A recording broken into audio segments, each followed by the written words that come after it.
Sacco and Feliz, New York and New Jersey's premier attorneys at law. Their team brings decades of experience across a wide range of practice areas. Whatever life brings, they're your legal team. From everyday matters to complex cases, they've got you covered with the experience you need and the results you want. Because when life gets complicated, they make it simple. SaccoFeliz.com. SACCOFILLAS.com. 2 C's, 2 L's.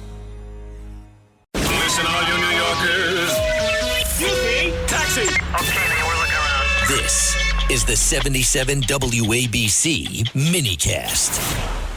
I wound up in the middays, and I started doing it with my good buddy Sid Rosenberg. Yeah. Oh, you guys must have had an absolute blast. You were with Sid when Sid was all over the place, man. Yeah. Oh, yeah. I mean, I love Sid. I'm on his show a lot now. I like Sid too. No, yeah. I'm good with Sid's cool. Sid's good. He's nuts. Yeah. He's good. I've known Sid a long time. I got only good things to say about Sid with my experience with Sid. Yep. But when you were working with Sid, I mean, you didn't know if he was showing up every day, right? Sid was at the lowest point, kind of, right? In the beginning, he was fine. You know, Sid had his demons. There's no doubt about it. And I give him credit because it seems like he's conquered them all now. He's really doing a great job on ABC. I know. He really is. He's killing it. Like I said, I'm on with him a lot, which I appreciate him having me on. I mean, it actually happened twice. First, he left. I forget. I don't want to get into what all the details were, but I got you. He told me Sid's in rehab, and I did it alone for, I don't know, a number of months. I don't even remember that. Okay. Yeah. Sid comes back, and now we're together again, and I'll give you the story, and I'll never forget it. So it's opening day of the NFL season. I believe it was one of the years when the Jets did not make the playoffs under Herman Edwards. So I think it was it must have been 03. I was going to say 2003. Yep. And it was 2003. 05. And it's opening day, and I'm getting ready to watch the Jets. I think they were playing the Chiefs that day or whatever. Mm. And Sid was supposed to be doing the giant pregame show, right? Up at the Meadowlands. Well, Sid doesn't show up. Okay. Yeah. All right. And come to, they would, and again, I don't want to get into it all. Weren't they in Atlantic City? They were in Atlantic City. They were down there, and I guess Lep was down there too. Yeah. And I guess Sid kind of went off the rails in Atlantic City. He kind of went back to, the kind of crap he was doing and all, and Sid would tell you, Yeah. Oh, yeah. I get a call from Lep. It's about 12:30. I'm getting ready for the Jet game, 1:00 Jet game, right? Opening day, September. Oof. I get a call from Lep. He goes, "It's over." Between God and Danielle and other forces in my life and, quite frankly, my talent, here I am at the very, very top of our chain in this radio business. But that was my former partner, Joe Benigno, who's now on this show every week, who's not just a great talk show host, but a dear, loyal friend. And you heard that he was on with a guy named Brandon Tierney. I like Brandon, too, a lot. Brandon most recently did the midday show at WFAN with Sal Licata. Craig Carton came back. The Fan went to Evan and Tiki. So Brandon is doing his own podcast now, and it's very good. I recommend you guys check it out. It's called BT Unleashed, and Brandon's a real nice guy. And at one point, me, Brandon, and Benigno all had the same agent, Mark Lefselter. But what struck me when somebody sent me, Kevin Canessa, my boy Nessie, when Kevin Canessa sent me that audio yesterday, what struck me was how Benigno handled it. And what I mean by that is Brandon really wanted the gory details, which Bill O'Reilly got from me last week. It's one thing to get it from me, and I voluntarily did it and made for a great podcast, but you can tell my buddy Joe was uncomfortable. Didn't want to talk about it. And I thought that was really nice. I really did. That's what struck me was Benigno was, listen, he's doing great now. I'm on his show all the time. The guy's at the top of the world, and I don't want to get into it. So I just want to tell you, Joseph, that I thought the way you handled that was really classy, showed your loyalty to me as a dear friend of almost 25 years, and I appreciated it. Thank you very much. Bro, I love you, bro. You know that. Nothing but love. I really wish that, it didn't work out for all those years because we would have had a kicking show. I loved working with Evan. It was great. I always say if you and I would have stayed together, I would have been like the straight man to you, and that would have. Now you're really talking about something. You know what I mean? If I'm playing the straight man to you, so unfortunately didn't go down that way. But we're all thrilled that you're kicking ass now, bro. God bless. And you're part of this on this show every week, and you're still kicking ass. And yeah, a lot of people really did think that Joe and Sid and Joe would be the next Mike and the Mad Dog. But Joseph, as I'm getting older, and a lot of people that I love and respect, friends and people I know, are dying. They're dying. We lost John Sterling this week. The more I come to the realization, and I don't want to get too, philosophical and too cliche in this conversation, but the more I'm coming to the realization that God has a plan, and unfortunately it didn't work out well for us because we could have been great, and we were great. For 2 years we were great, but here we are 20-plus years later, still best of friends, and you're still killing it, and I'm doing well, and I guess this was God's plan, right? I guess so. Is God's plan? So is God's plan to make sure that the Knickerbockers get back to the NBA Finals this year? Boy, I tell you, man, I am excited for this team. I got a concern though, and I fully expect them. Look, right now they're clearly the best team in the Eastern Conference. There's no doubt about it. I do not fear the Detroit Pistons or the Cleveland Cavaliers.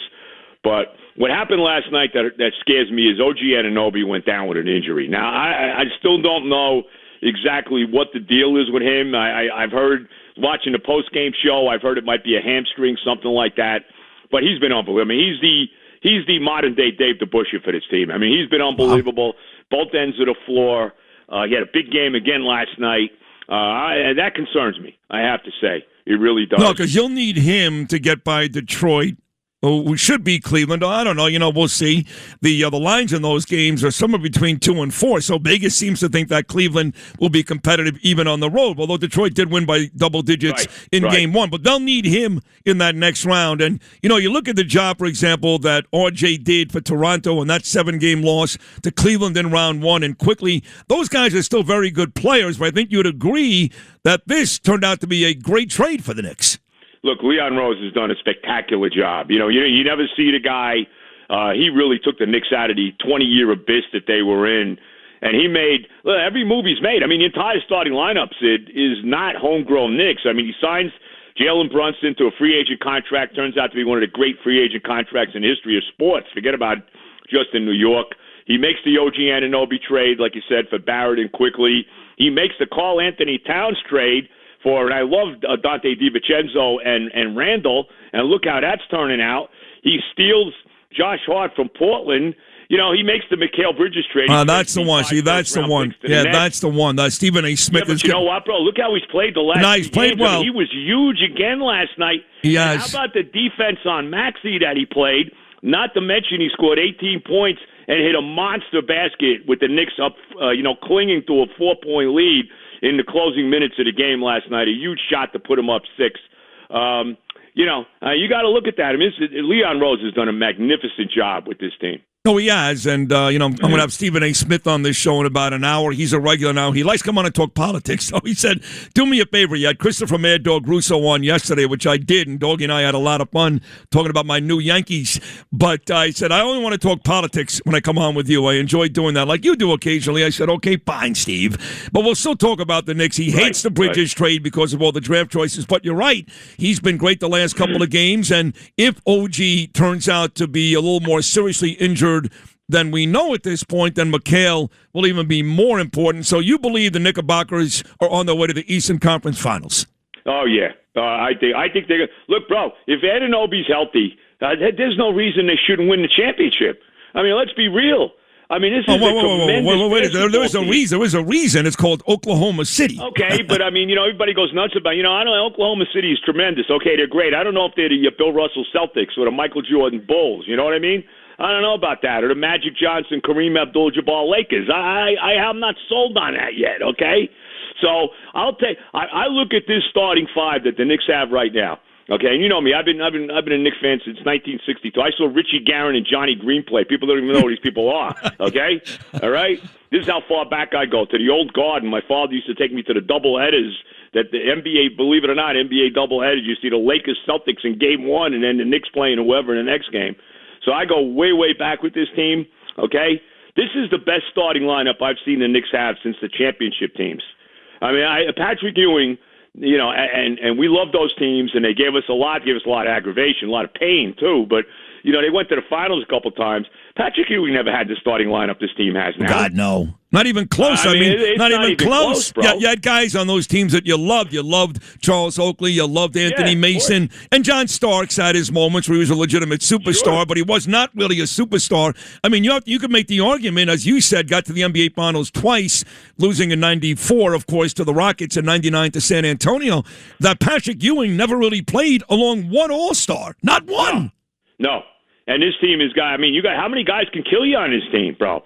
I mean, you look at this team, you can get beaten a lot of different ways, and then you got to look at the bench too.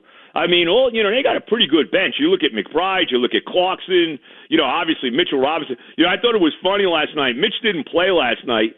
To me, it was a bigger deal because Karl Anthony Towns, who gets no breaks from the officials at all, by the way, got in early foul trouble, and there's no Mitchell Robinson. And I thought Mitchell Robinson being out was a bigger deal last night than Embiid being out for Philadelphia, to be very honest about it. How about that? And, but you look at that, you look at the bench, Alvarado, these guys, they got a deep team and they got a good team. They could win the championship, Sid. Wow. And I keep saying this.